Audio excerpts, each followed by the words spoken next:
तो मैत्रिणींनो, मी इथे मराठी महिन्यांचे कॅलेंडर बनवत आहे. तर मी इथे सेम साईजचे कार्डबोर्ड कट करून घेतलेले आहे आणि त्यावरती मी पेन्सिलने असे स्केच ड्रॉ करून घेतलेले आहे.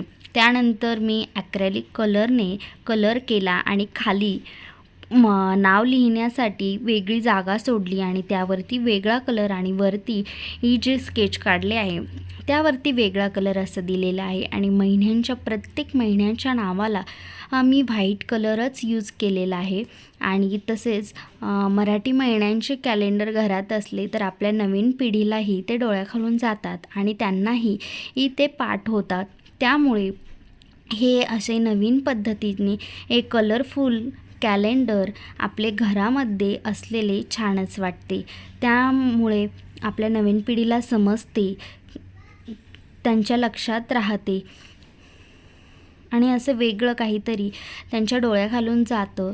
तर तुम्हीही नक्की असं ट्राय करा. खूप छान वाटतं, कलरफुल.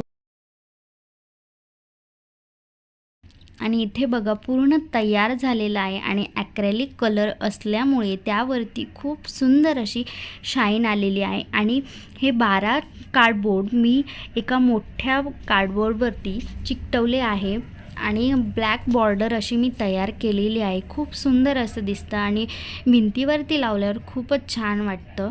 नक्की ट्राय करा.